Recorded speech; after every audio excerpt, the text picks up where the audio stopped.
나는 말없이 그녀 앞으로 다가섰다. 그리고 조심스럽게 아주 천천히 그녀를 안았다. 그녀는 아무 말 없이 내 품에 몸을 맡겼다. 등 위로 전해지는 그녀의 숨결이 따뜻하게 그러나 조심스럽게 가슴 깊숙이 번져왔다. 내 이성은 경고음을 울렸지만 오랫동안 굶주렸던 감정이 그 소리를 압도했다. 이 짜릿한 감정이 내 삶을 완전히 집어삼킬 불씨가 될 줄은 그때는 정말 몰랐다. 내 이름은 장우식이다. 올해 73세로 한때는 성공한 사업가였지만 이제는 그저 외로운 노인일 뿐이다. 나는 한 여성의 달콤한 유혹과 거짓된 사랑에 속아 평생 모은 재산을 모두 잃을 뻔했다. 그녀는 내 마음의 빈 공간을 채워주는 것처럼 보였지만 사실은 달랐다. 73년의 인생을 살아오면서 그동안 나는 많은 것을 보고 경험했다. 젊은 시절에는 건설업으로 시작해 부동산 개발과 해외 사업으로 확장하며 나름의 성공을 이뤘다. 하지만 지금은 이 넓은 집에 나 혼자뿐이다. 요즘 따라 유난히 집이 조용하게 느껴졌다.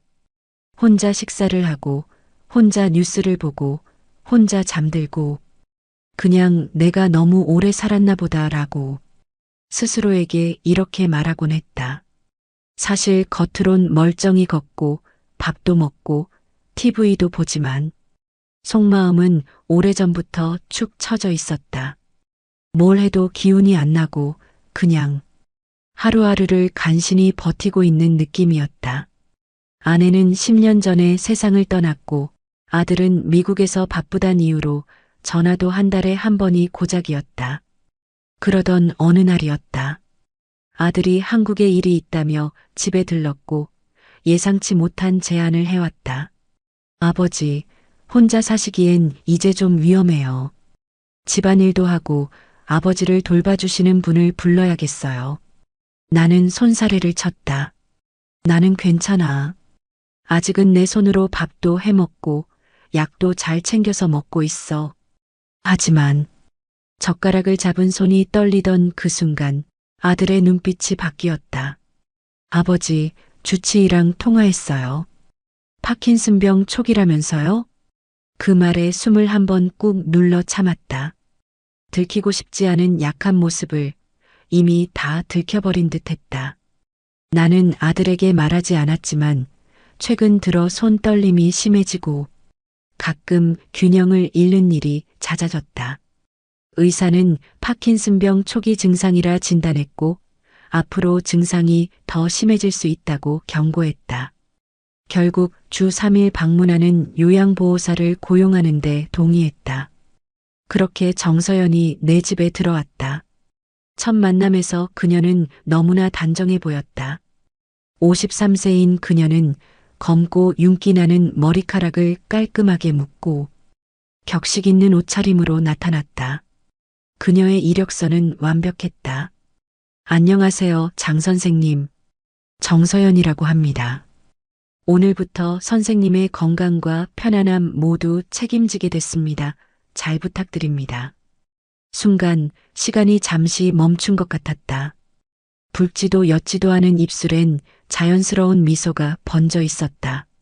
무엇보다 그 눈동자, 사람을 오래 지그시 바라보는 눈이었다. 아무 말도 하지 않았지만 왠지 나를 걱정하면서 묻는 듯한 눈빛이었다. 그녀가 내민 손이 내 팔에 살짝 닿았을 때 따뜻하고 부드러운 온기가 스르르 스며들었다. 잠깐이었지만 몸이 움찔했죠. 심장이 조용히 그러나 또렷하게 뛰기 시작했다. 한동안 느껴보지 못했던 설렘. 그건 분명 누군가에게 마음이 끌릴 때 나오는 감정이었다. 그 순간 내 안에서 무언가가 깨어났다. 외로움이 꽉 들어찬 가슴 한구석에서 오래 닫혀있던 문이 삐꺼억하고 열리는 느낌이랄까? 그런데 참 이상하다. 처음 보는 사람인데 왜 이렇게 마음이 흔들릴까? 그녀의 눈빛 하나, 손끝 하나에 묘하게 안도감이 들면서도 동시에 어딘가 모르게 낯설고 아찔한 기분이 들었다. 그땐 알지 못했다. 그 따뜻한 손끝 하나가 내 인생의 방향을 바꾸게 될 줄을. 그때는 정말 몰랐다. 그 따뜻함이 내 삶을 완전히 집어삼킬 불씨가 될 줄은. 정서연은 처음 2주 동안은 놀라울 정도로 전문적이었다. 그녀는 정확한 시간에 약을 챙겨주었고 식사는 영양사와 상담한 건강식으로 준비했다. 집안 청소도 꼼꼼히 했고 내가 운동할 때는 옆에서 적절히 보조해 주었다. 그녀가 오는 월요일, 수요일, 금요일이 기다려질 정도였다. 장 선생님, 파킨슨 환자에게는 규칙적인 운동이 정말 중요해요. 오늘은 날씨가 좋으니까 뒷마당에서 저랑 함께 맨손 체조라도 해볼까요?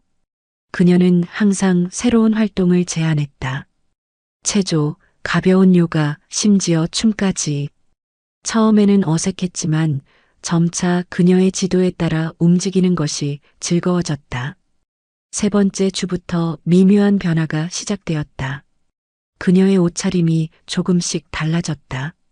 처음에는 단정한 요양사 유니폼이었는데 이내는 좀 더 캐주얼한, 그리고 내 눈에는 다소 노출이 있는 옷을 입기 시작했다.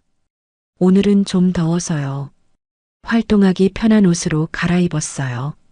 괜찮으시죠? 물론 내가 뭐라 할 이유는 없었다. 그녀는 전문가였고 자신의 일을 완벽하게 해내고 있었으니까요.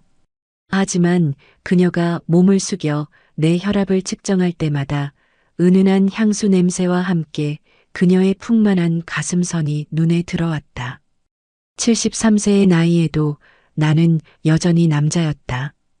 한 달이 지났을 무렵 정서연의 행동은 더욱 친밀해졌다. 그녀는 내 어깨를 마사지해 주겠다고 다가왔다. 그 손길은 필요 이상으로 오래, 깊게 내 피부에 머물렀다. 선생님, 근육이 너무 굳어 있어요. 스트레스 받으셨나 봐요. 제가 풀어드릴게요. 그녀의 손길이 내 목을 따라 내려갈 때 나는 오랫동안 잊고 있던 감각을 느꼈다. 아내가 세상을 떠난 후 10년 동안 여성의 손길이 이렇게 달콤할 수 있다는 것을 잊고 살았다. 선생님, 예전엔 정말 인기 많으셨겠어요. 이렇게 듬직한 어깨를 보면 괜히 기대고 싶어지잖아요. 그녀의 속삭임이 내 귓가에 맴돌았다. 갑자기 내 가슴이 빠르게 뛰기 시작했다. 언제부턴가 잊고 지냈던 그 느낌. 누군가의 말 한마디, 손길 하나에 마음이 흔들리는 감정이 이 나이에 다시 찾아올 줄은 몰랐다. 어느 날 저녁 정서연이 평소보다 늦게까지 남았다.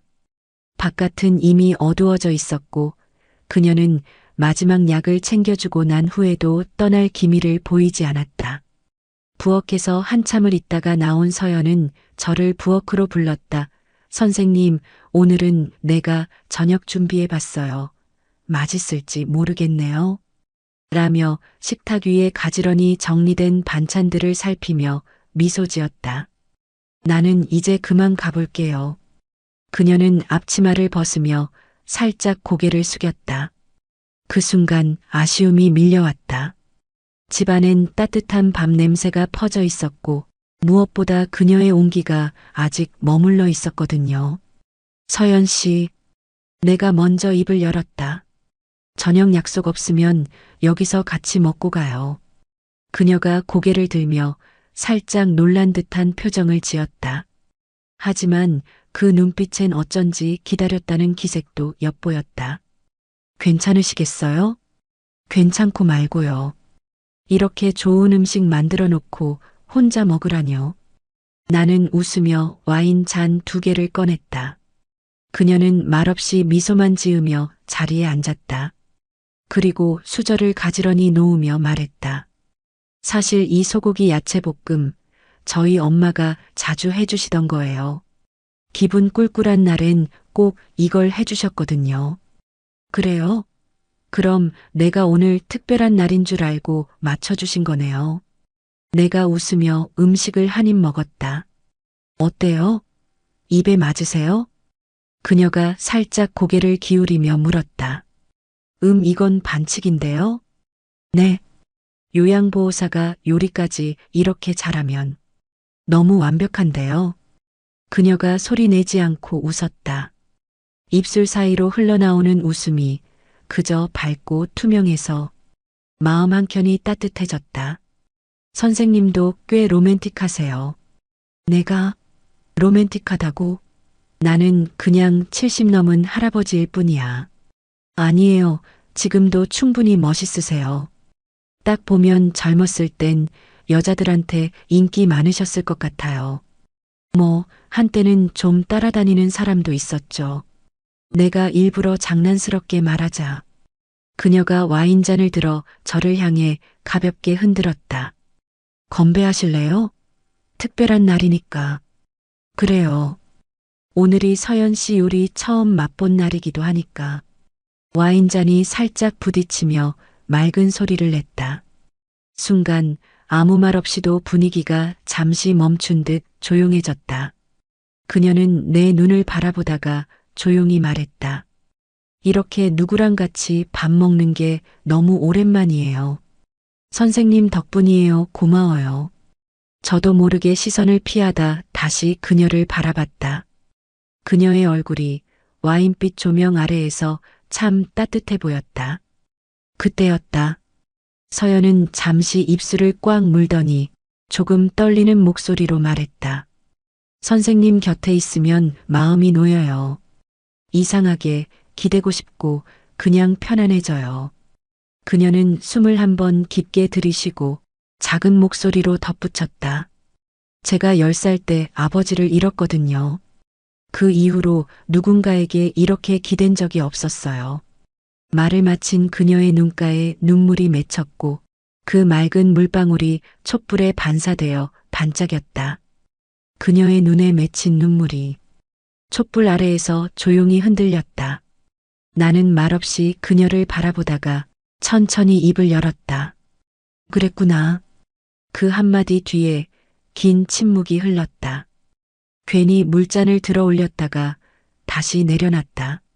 속에서 무언가가 벅차올랐다. 나도 아내가 떠난 후엔 누구에게 기대본 적이 없었어요. 기댈 데가 없다는 게 이렇게 쓸쓸한 건 줄 그땐 몰랐죠. 그녀가 고개를 들었다. 눈가에 머문 눈물이 반짝였다. 서연 씨 말대로 사람은 마음 둘 곳이 있어야 하는 것 같아요. 말을 마친 나는 조심스레 손을 내밀어 그녀의 손등 위에 손을 살짝 얹었다. 한참을 아무 말 없이 그렇게 두 손만 마주한 채 시간이 흘렀다. 그녀는 아주 천천히 고개를 끄덕였다. 그리고 작은 목소리로 말했다. 선생님 고마워요. 그녀의 손은 따뜻했고 그 온기가 내 전신으로 퍼져나갔다. 와인 한 병이 거의 비어갈 무렵이었다. 서연의 말투가 조금씩 느려지고 있었다. 그녀는 웃고 있었지만 눈꺼풀이 살짝 무거워 보였다. 와인 더 드릴까요? 그녀가 물었다. 나는 웃으며 잔을 내려놓았다. 그러다 정말 취해요. 이미 좀 그런 것 같아요. 그녀는 손등으로 볼을 문지르며 멋쩍게 웃었다. 선생님이랑 있으니까 편해서 그런가 봐요. 그 말에 심장이 묘하게 반응했다. 아무 일 아닌 말 한마디가 마음속으로 깊이 스며들었다. 그녀가 슬쩍 시계를 보았다. 이내 가야죠. 너무 늦었네요. 그 순간 아쉬움이 마음을 덮었다. 나는 조용히 말을 건넸다. 시간도 너무 늦었고 서연 씨 취한 것 같으니까 여기서 그냥 자고 가요. 서연이 내 얼굴을 바라보았다. 눈빛이 살짝 흔들렸다. 작은 방이 하나 비어 있어요. 거기서 자면 돼요. 그녀는 말없이 있다가 천천히 고개를 끄덕였다. 그럼 잠깐 신세 좀 질게요. 그렇게 해요. 한참 뒤 거실 조명을 끄고 복도로 나서려던 찰나였다. 방문이 열리고 그녀가 나왔다. 씻고 나온 그녀의 머리카락이 어깨 아래로 흐르고 단정한 잠옷 차림인데도 묘한 긴장감이 감돌았다. 우린 말없이 마주섰다. 시간이 멈춘 듯 서로의 숨결만 느껴졌다. 나는 무슨 말을 해야 할지 몰랐다. 입을 때려다 멈추고 서연을 그냥 바라봤다. 서연은 아주 조용히 말했다.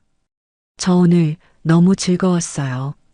그녀의 목소리는 떨리지 않았지만 그 안에 담긴 무언가가 나를 붙들었다. 나는 그저 그녀의 손을 가만히 잡았다. 서연 씨, 네. 이렇게 있어줘서 고마워요. 저도요. 아무 말도 아무 소리도 없었다. 하지만 그 침묵 속에서 서로의 마음이 천천히 그리고 조심스럽게 같은 방향으로 기울고 있었다. 나는 말없이 그녀 앞으로 다가섰다. 그리고 조심스럽게 아주 천천히 그녀를 안았다. 그녀는 아무 말 없이 내 품에 몸을 맡겼다. 등 위로 전해지는 그녀의 숨결이 따뜻하게 그러나 조심스럽게 가슴 깊숙이 번져왔다. 내 이성은 경고음을 울렸지만 오랫동안 굶주렸던 감정이 그 소리를 압도했다. 그날 밤 정서연은 내 침실에 들어왔다. 그녀의 향기가 방 안을 가득 채웠고 그녀의 부드러운 피부가 내 거친 손길 아래 떨렸다. 10년 만에 처음으로 나는 다시 살아있음을 느꼈다. 다음 날 아침 그녀는 이미 부엌에서 아침 식사를 준비하고 있었다. 마치 아내처럼 오랫동안 함께 살아온 사람처럼 자연스럽게 나의 생활 속에 들어와 있었다. 잘 주무셨어요? 오늘도 차 한 잔 드릴게요. 파킨슨 환자에게 좋다고 하더라고요. 서연은 매일 아침 나에게 따뜻한 차를 준비해 주었다. 처음엔 낯선 향이었지만 이젠 익숙해질 만큼 매일 마셨다. 쌉쌀하면서도 약간 텁텁한 맛. 하지만 그녀의 미소와 정성에 나는 별 의심 없이 습관처럼 그 차를 받아들었다. 며칠이 지났다. 이상하게 몸이 무거워졌다. 처음엔 잠을 덜 자서 그런가 싶었다. 그런데 이상하게도 손떨림은 줄었는데 다른 증상들이 서서히 찾아왔다. 계단을 오를 땐 숨이 쉽게 차오르고 앉아 있다가 일어설 땐 다리에 힘이 덜 들어갔다. 무엇보다 머리가 뿌옇게 흐려지는 느낌이었다. 단어가 떠오르지 않았다. 이전에 했던 말이나 생각을 잊고 멍하니 있는 일이 잦아졌다. 신문을 읽어도 글자들이 잘 들어오지 않았고 서연이 무슨 이야기를 해도 가끔은 그 내용을 놓쳐 다시 물어봐야 했다. 그녀는 그럴 때마다 웃으며 말했다. 괜찮아요, 선생님. 피곤이 쌓이면 그럴 수도 있어요. 하지만 속으로는 덜컥 겁이 났다. 이건 단순한 피로가 아니었다. 순간순간 기억이 흐려지는 게 불안했다. 혹시 파킨슨 병이 생각보다 빨리 진행되고 있는 건 아닐까? 걱정이 마음 한켠에 짙게 내려앉았다. 결국 병원에 다녀오기로 마음을 먹었다. 서연에게는 괜한 걱정을 시키고 싶지 않아. 잠깐 외출한다고만 하고 조용히 택시를 불렀다. 차 안에서 창밖을 바라보며 생각했다. 혹시 정말 내 몸이 내가 생각하는 것보다 더 많이 무너지고 있는 건 아닐까? 택시가 병원 앞에 멈춰섰다. 검사를 끝내고 조용히 진료실 문을 열고 들어간 나는 파킨슨 병이 많이 안 좋아진 건가요? 라고 주치의에게 물었지만 그는 의아해했다. 아니요. 약을 잘 복용하고 계시면 초기 단계에서는 이런 급격한 변화가 없어야 합니다. 혹시 다른 약을 함께 드시고 계신가요? 나는 서연이 주는 차와 영양제에 대해 이야기했고 의사는 그것들의 성분을 확인해 보자고 제안했다. 하지만 집에 돌아와 서연에게 이 이야기를 했을 때 그녀의 반응이 이상했다. 아니에요. 그냥 한방차일 뿐이에요. 의사들은 항상 자연요법에 회의적이죠. 하지만 선생님이 정말 걱정되신다면 더 이상 드시지 않으셔도 돼요. 그녀의 말투에 약간의 날이 서 있었다.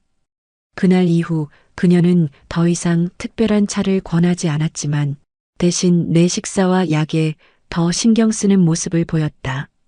우리의 관계는 계속 깊어졌다. 내 몸은 점점 더 그녀에게 의존하게 되었고 그녀 없이는 일상생활이 어려워졌다.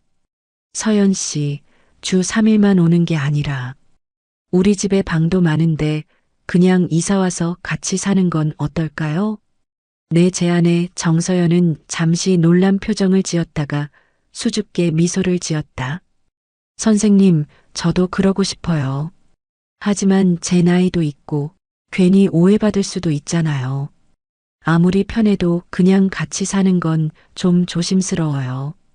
그녀는 말을 멈추고 손가락으로 테이블 위를 극적이더니 조심스럽게 말을 이었다. 만약 선생님께서 저를 부인으로서 인정해 주시고 호적에 올려주신다면 그때는 진지하게 생각해 볼게요. 호적이라는 말에 나는 깜짝 놀랐다. 그녀가 결혼을 암시하고 있다는 것을 깨달았을 때 가슴이 빠르게 뛰기 시작했다. 내심 기쁨이 밀려왔다. 이렇게 늙고 병든 나에게 젊고 예쁜 여성이 결혼을 원한다니 싫을 사람이 어디 있을까? 하지만 이성적인 판단도 필요했다. 내 인생의 중요한 결정이니까. 글쎄, 갑작스러운 제안이라 바로 대답하기는 어렵네. 우선 아들에게도 이야기해봐야 할 것 같아. 그래도 서연 씨의 마음 정말 고맙게 생각해. 정서연은 살짝 실망한 듯 했지만 이내 밝게 웃으며 말했다. 물론이죠. 가족과 상의하셔야죠.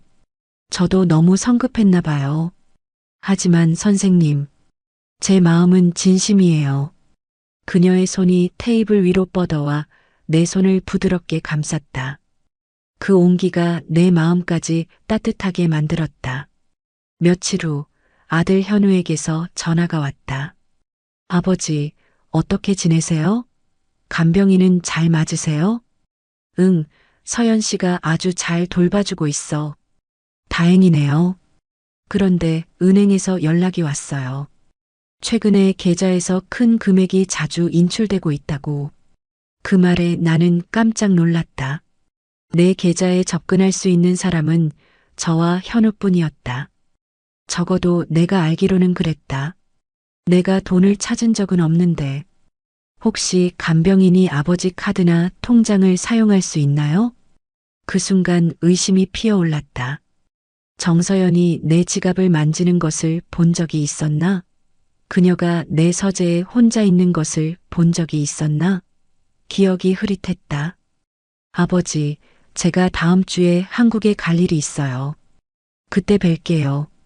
그때까지 카드 사용을 자제하시고 통장도 잘 확인해 보세요. 전화를 끊은 후 나는 서둘러 인터넷 뱅킹에 접속했다. 그리고 충격적인 사실을 발견했다. 지난 2달 동안 내 계좌에서 총 5천만 원이 넘는 금액이 인출되었다. 대부분 현금 인출이었고 일부는 고급 백화점과 명품 매장에서 사용된 흔적이 있었다.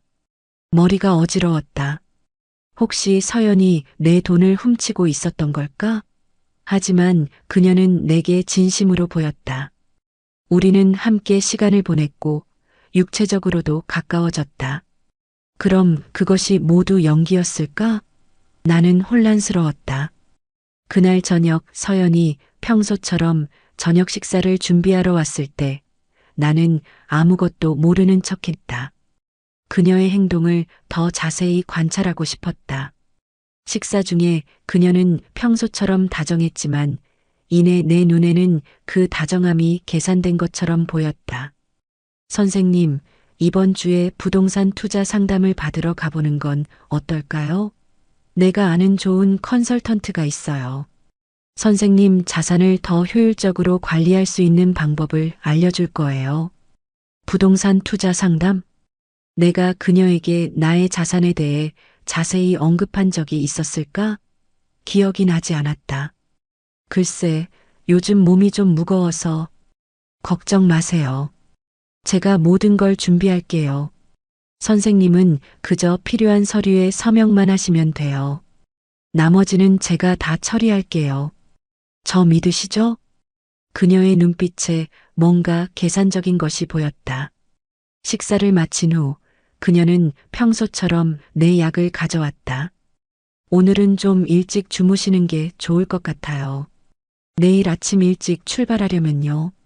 나는 약을 받아들었지만 그녀가 돌아선 사이 베개 밑으로 숨겼다. 그날 밤 나는 잠자는 척했지만 사실은 깨어 있었다. 그리고 놀라운 광경을 목격했다. 서연은 조용히 내 방에 들어와 내가 깊이 잠들었는지 확인한 후 내 서재로 향했다. 나는 소리 없이 그녀를 따라갔고 문틈으로 그녀가 내 금고를 열려고 시도하는 모습을 보았다. 그 순간 모든 것이 명확해졌다. 서연은 처음부터 내 재산을 노리고 있었던 것이다. 그날 밤 나는 충격과 배신감에 잠을 이루지 못했다. 아침이 밝아오자 서연은 마치 아무 일도 없었다는 듯 환한 미소로 내 방에 들어왔다. 좋은 아침이에요, 선생님. 오늘 제주도 여행 준비는 다 끝냈어요. 점심 먹고 출발하면 될 것 같아요. 그녀의 거짓된 미소가 이제는 뱀같이 느껴졌다. 하지만 나는 아직 모든 것을 확인하고 싶었다. 그래서 평소처럼 행동하기로 했다. 고마워. 그런데 오늘은 약 먹기 전에 은행에 좀 들러야겠어. 통장 정리할 게 있어서. 그 말에 그녀의 표정이 순간 굳었다가 금세 부드러워졌다. 아니에요. 제가 대신 다녀올게요. 선생님은 피곤하신데 쉬셔야죠? 아니야. 내가 직접 가봐야 해. 최근에 계좌에서 돈이 자꾸 빠져나가는 것 같아서. 이번에는 그녀의 얼굴에서 명백한 당혹감이 드러났다. 그녀는 급하게 변명했다. 아마 자동이체나 정기 결제 같은 거겠죠. 제가 통장 가져다 드릴게요. 그녀가 서둘러 방을 나가자 나는 창밖을 바라보았다. 어제 저녁 정서연이 내 금고를 뒤지는 모습을 본 후 바로 아들 현우에게 전화를 걸었다. 평소 연락이 뜸했던 아들이었지만 이번만큼은 즉각 반응했다. 아버지, 그 여자 절대 믿으면 안 돼요. 내가 미국에서 알아본 결과 정서연이라는 이름으로 활동하는 여성이 최근 몇 년간 여러 노인들에게 접근해 재산을 갈취한 전력이 있어요. 제가 아는 형사님께 부탁해서 더 자세히 조사 중이에요. 아버지가 전화 주실 때까지 형사님이 근처에서 대기하고 있을 거예요. 정서연이 내 통장을 들고 돌아왔을 때 그녀의 손이 미세하게 떨리고 있었다. 여기 있어요, 선생님. 제가 거래 내역을 확인해 봤는데 특별한 문제는 없는 것 같아요. 그녀가 건넨 통장은 내주거래 통장이 아닌 용돈 관리용 보조 통장이었다. 고마워. 그런데 내 다른 통장은? 국민은행 통장 말이야. 그녀의 눈이 순간 흔들렸다. 그건 제가 본 적이 없어요. 그때 내 휴대폰으로 문자가 왔다. 아버지, 지금 형사님과 함께 도착했어요. 괜찮으시면 문 열어주세요. 나는 천천히 일어나 현관으로 향했다. 누구세요? 서연이 의아한 표정으로 물었다. 내 아들이야. 오랜만에 한국에 왔나 보네. 문을 열자 현우와 함께 중년의 사내가 서 있었다. 정장 차림의 그 남자는 자신을 이영사라고 소개했다. 장우식 선생님, 안녕하세요. 나는 서울경찰청 지능범죄수사대 이민호 형사입니다. 현우 씨의 부탁으로 몇 가지 조사를 진행했습니다. 서연의 얼굴이 창백해졌다. 그녀는 당황한 기색을 감추지 못하고 물었다. 무슨 일이신가요? 왜 갑자기 경찰이 여기에 오신 거예요? 이 형사는 서연을 향해 차분하게 말했다. 정서연 씨, 아니. 김현영 씨라고 불러야 할까요? 저희가 조사한 바에 따르면 당신은 최근 3년간 최소 4명의 독거노인에게 접근해 재산을 편취한 혐의가 있습니다. 정서연의 얼굴이 굳어졌다. 그녀는 잠시 침묵하다가 갑자기 저를 향해 애원하는 눈빛을 보냈다. 선생님, 이건 오해예요. 우리 사이에 어떻게 그런 짓을 하겠어요? 나는 차갑게 대답했다. 우리가 어떤 사이였지? 당신이 내 약에 뭔가를 타서 정신을 흐리게 하고 내 돈을 훔치는 사이였나? 현우가 앞으로 나서며 말했다. 아버지, 이 여자는 위험한 사람이에요. 제가 미국에서 한국 교민 커뮤니티를 통해 알게 된 사실인데 그녀는 이전에도 비슷한 수법으로 여러 노인들에게 접근했어요. 특히 파킨슨병이나 치매 초기 증상이 있는 부유한 독거노인들을 노렸죠. 요즘에 이런 사기 사건들이 많이 있나 봐요. 이 형사가 서류 봉투를 꺼내 테이블 위에 올려놓았다. 정서연 씨. 아니, 내 조사에 따르면 당신의 본명은 김현영이고 그전에는 김현수, 또 그전에는 최소라로 활동했군요. 봉투에서 나온 서류들은 충격적이었다. 그녀는 지난 5년간 최소 3명의 부유한 독거노인에게 접근해 비슷한 수법으로 재산을 갈취했습니다. 그중 2명은 의문의 죽음을 맞이했고 1명은 심각한 건강 악화로 요양원에 입소한 상태였습니다. 이건 모함이에요. 나는 그저. 그녀의 말이 채 끝나기도 전에 또 다른 경찰관이 그녀의 가방을 조사하던 중 발견한 물건들을 보여주었다. 내 통장과 도장, 그리고 여러 종류의 약물이 들어있는 작은 병들이었다. 이게 다 뭐죠? 이 약들은? 약사 출신인 경찰관이 병들을 살펴보더니 심각한 표정을 지었다. 벤조디아네핀계 약물과 수면내. 소량으로 장기간 투여하면 인지 기능 저하와 기억력 감퇴를 일으킬 수 있는 약물들입니다. 모든 퍼즐이 맞춰졌다. 정서연, 아니 김현영은 저에게 이 약물들을 몰래 투여해 내 정신을 흐리게 한 뒤 재산을 빼돌리려 했던 것이다. 그리고 부동산 투자 상담은 아마도 더 큰 계획의 일부였을 것이다. 김현영 씨, 당신을 사기, 절도, 약물 불법 투여 혐의로 체포합니다. 경찰이 그녀에게 수갑을 채우는 동안 그녀는 갑자기 히스테릭하게 웃기 시작했다. 이 바보 같은 노인네. 내가 당신 같은 늙은이를 진짜 사랑할 거라고 생각했어? 내가 필요한 건 당신의 돈뿐이었어. 그녀의 말은 비수처럼 내 가슴을 찔렀다. 하지만 동시에 내 마음에 무거운 돌덩이가 내려앉는 느낌이었다. 그녀가 경찰에 연행되어 나가는 모습을 보며 나는 깊은 한숨을 내쉬었다. 현우가 내 곁으로 다가와 어깨를 감싸 안았다. 아버지, 괜찮으세요? 정말 다행이에요. 제가 조금만 더 늦게 알아차렸다면. 고마워. 내 덕분에 큰 화를 면했구나. 이 형사가 돌아서며 말했다. 장 선생님, 저희가 그녀의 가방을 조사해 보니 선생님의 통장과 인감도장, 그리고 여러 종류의 약물이 발견되었습니다. 앞으로 몇 가지 조사가 더 필요할 것 같습니다. 내일 편하신 시간에 경찰서로 와주시면 감사하겠습니다.